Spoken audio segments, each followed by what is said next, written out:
Bonjour et bienvenue. Aujourd'hui, on plonge au cœur de la communication en français pour explorer ses fondations, les 4 types de phrases. C'est vraiment la base pour pouvoir exprimer ses idées de manière claire et précise. Alors, allons-y. En fait, c'est assez simple. Il faut juste garder une chose en tête. Chaque fois qu'on parle ou qu'on écrit, il y a une intention derrière nos mots. Est-ce qu'on veut juste donner une info, poser une question, donner un ordre ou alors crier sa joie? Eh bien, pour chaque cas, le français nous donne un outil spécifique. Alors, voilà notre feuille de route. D'abord, on va identifier ces fameux 4 types. Ensuite, on les regardera de plus près, 2 par 2. Après ça, petit focus sur la ponctuation avec un tableau pour que tout soit bien clair.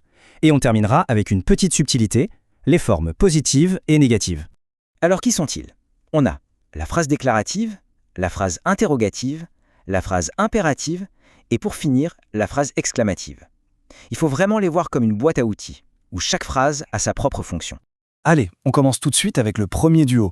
Ces deux-là, ce sont un peu les piliers de nos conversations de tous les jours. L'un sert à affirmer, l'autre à demander. La phrase déclarative, c'est sans doute celle qu'on utilise le plus, sans même y penser. C'est notre outil par défaut pour partager une information, raconter une histoire, décrire ce qu'on voit. Bref, elle pose un fait ou une opinion, tout simplement. Prenons cet exemple. Il viendra demain. Voilà. C'est simple, c'est direct, l'information est passée, il n'y a aucune ambiguïté. C'est exactement le but de la phrase déclarative. Et pour la ponctuation, alors là, rien de plus simple. Une phrase déclarative, ça se termine toujours par un point. C'est le signal qui dit « voilà, ma déclaration est finie ». Passons maintenant à son opposé en quelque sorte, la phrase interrogative. Son seul et unique but, c'est d'aller chercher une information, de lancer une discussion en posant une question. Dans cet exemple, « Est-ce que tu crois qu'il a raison ?» La petite formule « est-ce que » au début, c'est un indice très courant en français. Ça annonce tout de suite la couleur, attention, une question arrive et on attend une réponse par oui ou par non. Ici, attention, la ponctuation, c'est la clé. Une phrase interrogative doit obligatoirement se terminer par un point d'interrogation. C'est ce signe qui, à l'écrit, ne laisse aucune place au doute. On enchaîne avec notre deuxième duo. Ces phrases-là, elles sont plus dans l'action et dans l'émotion. L'une est faite pour diriger, l'autre pour exprimer ce qu'on ressent avec intensité. Ah, la phrase impérative, c'est la phrase de l'action. Elle est là pour donner un ordre, bien sûr, mais pas seulement. Ça peut aussi être un conseil, une demande polie. L'objectif, c'est toujours de faire réagir, de provoquer une action. Venez vite, on ne peut pas faire plus clair. Le verbe est à l'impératif, il n'y a pas de sujet exprimé, l'instruction est directe, concise et efficace. Et là, c'est assez intéressant. Regardez la ponctuation.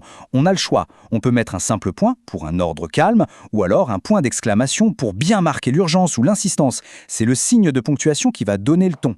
Et voilà notre dernier outil de la boîte, la phrase exclamative. Ça, c'est la phrase du cœur. C'est elle qui transporte nos émotions les plus fortes. La surprise, la colère, le bonheur, l'admiration, tout y passe. Par exemple, comme c'est beau. Ici, on ne se contente pas de décrire un fait. Non, on transmet l'émerveillement. C'est vraiment l'émotion qui est au premier plan. Et bien sûr, tout comme la phrase interrogative, elle a son signe fétiche qu'on ne peut pas lui enlever. Le point d'exclamation, c'est la signature obligatoire de la phrase exclamative. Bon, on a fait le tour des 4 types. Maintenant, pour être sûr que tout est bien en place, on va résumer tout ça dans un petit tableau. C'est beaucoup plus visuel et ça aide à mémoriser. Alors, regardons ça ensemble. La phrase déclarative, pour raconter, on termine par un point.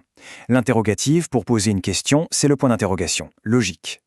L'impérative, pour donner un ordre, on a le choix, le point ou le point d'exclamation, ça dépend de l'intensité. Et enfin, l'exclamative, pour l'émotion, c'est point d'exclamation obligatoire. C'est un super pense-bête, non? Ok, on arrive à la dernière partie, et c'est une nuance qui est vraiment importante. Au-delà du type d'une phrase, il y a aussi ce qu'on appelle sa forme. Est-ce qu'on affirme quelque chose ou est-ce qu'on le nie? Et la règle d'or, c'est celle-ci. N'importe laquelle des 4 phrases qu'on vient de voir peut exister sous 2 formes. La forme positive, on dit aussi affirmative, et la forme négative, celle qui utilise des petits mots comme ne, pas pour dire le contraire. L'exemple ici est très parlant. Prenons une phrase impérative. À la forme positive, on a un ordre clair. Pars tout de suite. Mais à la forme négative, ça devient une interdiction. Ne pars pas tout de suite. Vous voyez? L'intention de donner un ordre est toujours là, mais le sens est complètement inversé. Et ça marche pour tous les types de phrases. Une déclaration comme « il viendra demain » devient « il ne viendra pas à demain ». Une question comme « est-ce qu'il pleut » peut se transformer en « est-ce qu'il ne pleut pas ». C'est une distinction fondamentale qui ajoute une couche de précision essentielle à notre communication.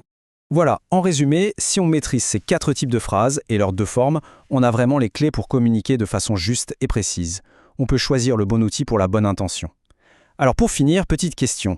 En partant de la déclaration « il est là », comment pourrait-on la transformer pour en faire une exclamation qui montre une énorme surprise? C'est un bon exercice pour appliquer ce qu'on vient de voir. Merci d'avoir suivi cette présentation.